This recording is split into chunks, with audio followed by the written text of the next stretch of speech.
Hello friends, नमस्कार friends. आज हम हल करने वाले हैं प्रश्नावली 4.1 को। कल फ्रेंड्स हमने प्रश्नावली 4.1 में ही 1 से लेकर के 2 नंबर तक के प्रश्नों को फ्रेंड्स यहाँ पर सोल्व करा दिए थे।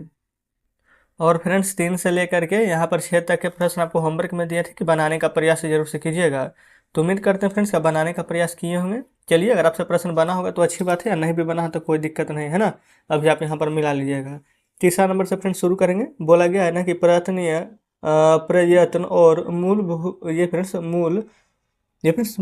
प्रयत्न और भूल, अच्छा भूल है ना, कोई बात नहीं है। प्रयत्न और भूल विधि से ना निम्नलिखित समीकरण को यहाँ पर हल करना है। तो चलिए देख लेते हैं। ये फ्रेंड्स हम यहाँ पर तीसरा नंबर सॉल्व कर रहे हैं, ठीक है। लेकिन जो भी स्टूडेंट्स ना यहाँ पर पहला नंबर दूसरा नंबर प्रश्न नहीं देखें, जरूर से देख लीजिएगा। बोला गया है ना कि प्रयत्न और यहाँ पर भूल विधि से, तो किस प्रकार से ज्ञात करेंगे ना, तो लिखेंगे पहले 5p + 2 बराबर में 17। इस प्रकार से प्रश्न यहाँ पर दिए गए हैं ना। तो 5p है ना फ्रेंड्स, तो इसको यहाँ पर रहने दीजिए, ठीक है। अच्छा, ये फ्रेंड्स एक ही जाति वाला को एक साथ कर देंगे, जैसे कि 17 है, ये +2 है ना, बराबर के उधर चला जाएगा, यानी कि अभी लेफ्ट में है ना, राइट में जाएगा तो प्लस वाला साइन यहाँ पर चेंज होकर के माइनस में हो जाएगा। आप कहेंगे बिल्कुल सही है। अच्छा, तो ये 5p रहेगा ही, 17 हम से 2 हटाएंगे ना तो यहाँ पर 15 प्राप्त होगा। अब p यहाँ पर रहेगा, क्योंकि फ्रेंड्स 5 गुना p है ना, ये यहाँ पर भी देखेंगे ना तो गुना में है। तो यहाँ पर क्या करेंगे, तो ये 15 को रहने दीजिएगा, ठीक है। और जो 5p है, p यहाँ पर गुना में है ना, बराबर के इधर आएगा तो गुना वाला फ्रेंड्स भागा में चला जाता है। ध्यान रखेंगे, गुना वाला भागा में, जो फ्रेंड्स यहाँ पर भागा रहता है वो गुना में, जोड़ घटाव में, घटाव जोड़ में, ठीक है। अब 5 से 15 3 बार में यहाँ पर कट जाएगा। हमसे यहाँ पर ना p का मान ही पूछा गया था, तो p बराबर फ्रेंड्स हमने यहाँ पर 3 प्राप्त करनी है। कोई दिक्कत नहीं है। जस्ट इस प्रकार से तीसरा नंबर यहाँ पर हल हो जाता है, तीसरा का पहला। अब फ्रेंड्स यहाँ पर दूसरा नंबर प्रश्न को देखेंगे। बोला गया है 3m - 14 बराबर में 4, ठीक है। यहाँ पर किस प्रकार से करेंगे, तो 3m रहने देंगे, ये फ्रेंड्स 4 भी रहने देंगे, और जो -14 भी है ना लेफ्ट में, उसको राइट में लेके जाएंगे ना तो प्लस में 14 हो जाएगा। तो आप कहेंगे बिल्कुल सही। 3m बराबर हो जाएगा, 14 में 4 जोड़िएगा तो 18, और 3m फ्रेंड्स गुना में है, बराबर के जस्ट इस साइड जाएगा ना तो गुना वाला यहाँ पर भागा में आ जाएगा 3, और 3 से 18 कट जाएगा कितना बार में, 6 बार में। तो m बराबर मान पूछा गया था, जो कि फ्रेंड्स हमने यहाँ पर निकालनी है कि m बराबर 6 आएगा। जस्ट इस प्रकार से फ्रेंड्स हमने यहाँ पर पहला दूसरा तीसरा का दोनों प्रश्न यहाँ पर सॉल्व करनी है, ठीक है, कोई दिक्कत नहीं है। अब फ्रेंड्स आगे बढ़ेंगे यहाँ पर चौथे नंबर प्रश्न पर। यहाँ पर फ्रेंड्स देखिए, अब हम सॉल्व करेंगे चौथा नंबर को, ठीक है। चौथा नंबर में बोला गया ना कि निम्नलिखित कथनों के लिए समीकरण दीजिए। समीकरण फ्रेंड्स देना है हमें खुद ही, ठीक है। तो किस प्रकार से देंगे, जो यहाँ पर देखिएगा। सबसे पहले यहाँ पर बोला गया ना कि संख्याओं x और 4 का योग 9 है। जैसा जैसा बोला गया है ना, वैसा वैसा समझ लीजिए कि आपको फ्रेंड्स यहाँ पर डिट्टो उतार देना है ना। देखिए संख्या कितना x, तो लिखिए x और 4 का योग, इस प्रकार से फ्रेंड्स 4 जोड़ेंगे, x + 4 का योग कितना प्राप्त होता है, तो 9। देखिए बस समझ लीजिए फ्रेंड्स कि हम आपको बोल रहे हैं, है ना, आपको यहाँ पर लिखते हुए रहना, जिस प्रकार से यहाँ पर बोला गया यहाँ पर लिख देंगे। देखिए दूसरा, 22 में से 2 घटाने पर, 22 में से 2 घटाने पर 8 प्राप्त होता है, तो लिख देंगे 8। बताइए फ्रेंड्स, क्या कोई दिक्कत है? बिल्कुल भी दिक्कत नहीं होनी चाहिए। जैसा प्रश्न बोला गया हम बिल्कुल वैसा ही लिख रहे हैं। तीसरा देखिए, a का 10 गुना 70 है, a का 10 गुना, ठीक है, a का 10 गुना फ्रेंड्स कितना है, 70 है। तो यहाँ पर किस प्रकार से लिखेंगे, सबसे पहले जैसा जैसा बोला गया है ना वैसा वैसा यहाँ पर करेंगे। तो देखिए 10 गुना 70 है, तो यहाँ पर कितना हो जाएगा, 10 सत्ते 70, a का 10 गुना 70 है, तो 10 सत्ते 70, 7 बार में आएगा। तो लिखेंगे a गुना 7 बराबर में 70, ठीक है। अब यहाँ पर से फ्रेंड्स चाहे तो इस प्रकार से भी लिख सकते हैं, 7 में से गुना करेंगे ना तो 7a आ जाएगा। दोनों तरीका बता देते हैं, तो 7a बराबर 70। देखिए अब ये से फ्रेंड्स यहाँ पर 7 गुना में इधर आएगा तो 7 से भागा देंगे, तो 7 नहीं का 70, तो आ जाएगा ना, a का 10 गुना 70 है। आप कहेंगे बिल्कुल सही। चलिए तीसरा हो गया है, चौथा में आइए। बोला गया संख्या b को 5 से भाग देने पर 6 प्राप्त होता है। संख्या b है, इसको अगर 5 से भाग देंगे तो नीचे बटा में तो 6 प्राप्त होता है, तो बराबर 6 लिख देंगे। आप कहेंगे बिल्कुल सही।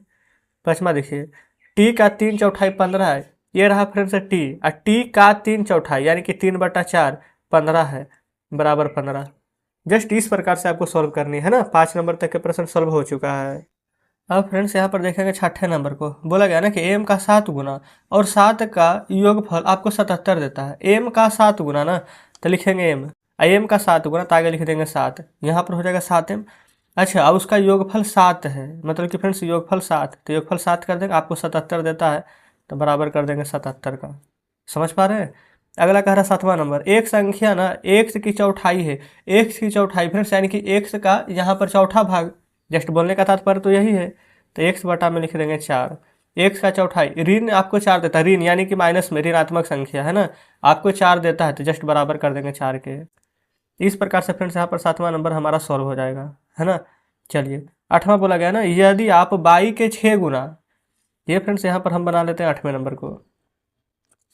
22 का 6 गुना ना, तो आगे यहाँ पर जस्ट 6 लिख देंगे, ये हो जाएगा 22 का यहाँ पर 6 गुना में से 6 घटाना है तो 6 घटा दिए तो 60 प्राप्त होता है, तो बराबर यहाँ पर कर देंगे 60 का। बताइए क्या कोई दिक्कत नहीं है। चलिए अगला देखेंगे 9वां नंबर। 9वां बोला गया फ्रेंड्स, यदि आप जेड के 1/3 यानी कि जेड बटा 3 है ना, उसमें 3 जोड़ना है तो जेड बटा 3 प्लस 3 तो क्या प्राप्त होता है 30, तो बराबर 30। तो फ्रेंड्स यहाँ पर अब हम 9वां नंबर का आंसर लिख रहे हैं, जेड बटा 3 प्लस 3 बराबर में 30। कोई दिक्कत नहीं है। चलिए आगे बढ़ेंगे। तो फ्रेंड्स ये रहा यहाँ पर 5वां नंबर, बोला गया है ना कि निम्नलिखित समीकरणों को सामान्य कथन के रूप में लिखना है। जैसे कि फ्रेंड्स अभी हम यहाँ पर जो कथन में दिया गया तो उसको इस प्रकार से लिखे थे ना, जैसे p + 4 बराबर 15 है तो क्या लिख सकते हैं, यहाँ पर लिखेंगे ना फ्रेंड्स कि p और 4 को जोड़ने पर 15 प्राप्त होता है, या फिर p और 4 का योग 15 है तो वही चीज़ लिखेंगे, p और 4 का योगफल 15 है। बस फ्रेंड्स यहाँ पर इतना ही लिखना है, यही आपका आंसर हो जाएगा। देखिए कितना सिंपल है। दूसरा में m में से 7 घटाने पर 3 प्राप्त होता है तो यहाँ पर वही चीज़ लिखेंगे, m में से 7 घटाने पर, ये फ्रेंड्स 3 था ना, तो 3 प्राप्त होता है। क्या समझ पा रहे हैं। फिर उसके बाद फ्रेंड तीसरा में क्या था, 2m अब बराबर में 7 है। चलिए यहाँ पर फ्रेंड्स हम सभी को लिख देते हैं, यहाँ पर हम तीसरा नंबर का आंसर लिख रहे हैं। ठीक है, ध्यान से बस आप यहाँ पर समझते हुए चलिएगा। तो 2m बराबर यहाँ पर फिर से 7 है, तो क्या था यहाँ पर m का 2 गुना है ना, तो लिखेंगे m का 2 गुना 7 प्राप्त होता है। m का 2 गुना है, अच्छा फिर 7 प्राप्त हुआ तो इस प्रकार से कोमा देकर के लिख देंगे 7 प्राप्त होता है। ठीक है, चलिए आगे देखेंगे चौथा नंबर। चौथा में फ्रेंड्स m में ना 5 से यहाँ पर भाग दिया गया है तो 3 प्राप्त हुआ है, तो जस्ट वही चीज़ लिखेंगे, m में 5 का भाग देने पर 3 प्राप्त होता है। क्या फ्रेंड्स यहाँ तक कोई दिक्कत नहीं है। अगला देखेंगे 3m बटा 5 बराबर 6 है, तो यहाँ पर क्या लिखेंगे कि m का 3 गुना में 5 से भाग देने पर 6 प्राप्त होता है। लिखेंगे m का, ये फ्रेंड्स m का 3 गुना में 5 का भाग देने पर 6 प्राप्त होता है। कोई दिक्कत नहीं है। अब यहाँ पर देखेंगे फ्रेंड्स अगला 6ठा नंबर प्रश्न। यहाँ पर देखिए ना 3p + 4 बराबर 25 है ना, तो 3p यानी कि फ्रेंड्स यहाँ पर देखेंगे p का 3 गुना है, तो लिखिएगा p का 3 गुना में, ये फ्रेंड्स p का 3 गुना में ना, यहाँ पर क्या किए थे हम 4 को ऐड किए थे, तो लिखेंगे p का 3 गुना में, ये फ्रेंड्स 3 गुना में मत लिखिए, p का 3 गुना व या फिर और लिखेंगे। ठीक है, 4 का योग से कितना 25 ना मिला है, तो योग से 25 मिलता है, इस प्रकार से लिखिएगा। ठीक है, अगला क्या है, p का 4 गुना में से 2 घटाने पर 18 मिलता है, तो लिखेंगे p का 4 गुना से 2 घटाने पर 18 मिलता है। ठीक है, एक लास्ट फ्रेंड्स यहाँ पर 8वां नंबर है, बोला गया p बटा 2 + 2 बराबर 8, तो यहाँ पर फ्रेंड्स हम बोल देते हैं। ठीक है, आप लिख लीजिएगा, यहाँ पर आंसर में लिखिएगा ना कि p में 2 का भाग देने पर और 2 जोड़ने पर 8 मिलता है। ठीक है फ्रेंड्स, इतना तो आप लिख लेंगे। 7 नंबर तक तो हम बता ही दिए थे, 8वां भी बता ही दिए हैं। चलिए आगे बढ़ते हैं, यहाँ पर देखेंगे ये फ्रेंड्स लास्ट प्रश्न होने वाला है ना, 6ठा नंबर। यहाँ पर देखिएगा बोला गया है ना कि निम्नलिखित स्थितियों में समीकरण बनाना है। इरफान कहता है कि उसके पास, परमीत के पास जितने कंचे हैं और उसके 5 गुने से 7 अधिक कंचे हैं, तो इरफान के पास 37 कंचे हैं, तो परमीत के कंचों की संख्या m लेना है। देखिएगा कुछ भी फ्रेंड्स हार्ड यहाँ पर नहीं होने वाला है ना, बस अगर आप बढ़िया से समझ गए तो बहुत ही आसानी से कर लीजिएगा। यहाँ पर जैसा जैसा प्रश्न बोला गया ना, ठीक वैसा ही यहाँ पर करते हुए चलेंगे।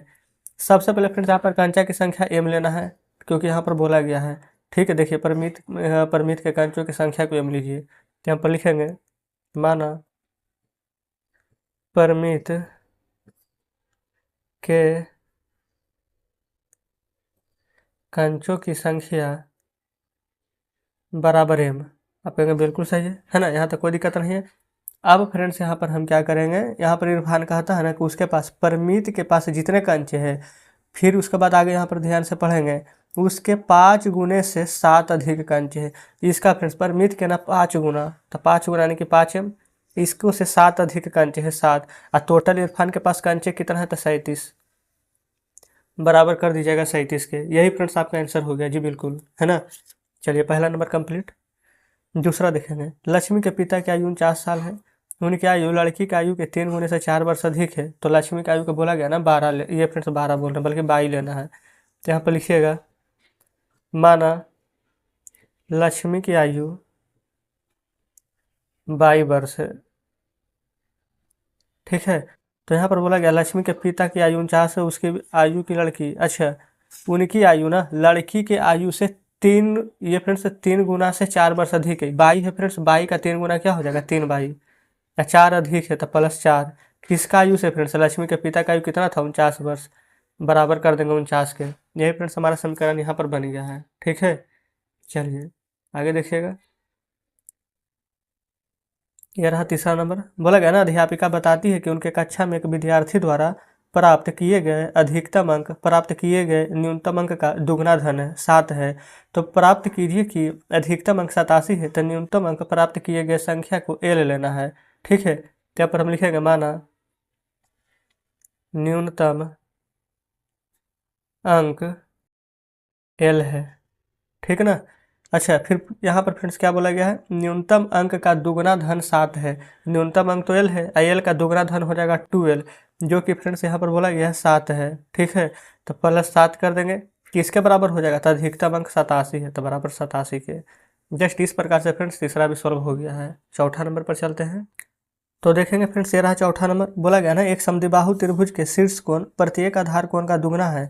मान लीजिए कि प्रत्येक आधार कोण 20 डिग्री का है, यदि ये फ्रेंड्स याद रखिए कि त्रिभुज के तीनों कोणों का योग 180 डिग्री होता है।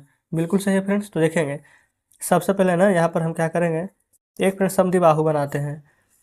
त्रिभुज में फ्रेंड्स तीनों कोणों का योग यहाँ पर बराबर होता है। समद्विबाहु में क्या होता है ना, ये कोण और ये कोण, ये दोनों फ्रेंड्स ये वाला और ये वाला आपस में बराबर रहता है। ठीक है, अच्छा यहाँ पर क्या बोला गया कि प्रत्येक आधार कोण का दुगना है। मान लेते हैं फ्रेंड्स इसका नाम अगर ए दे देंगे तो ए रहेगा, बी दे देते हैं तो बी रहता है। अगर ये फ्रेंड्स दोनों बी है ना तो इसका दुगना ये हो जाएगा 2b।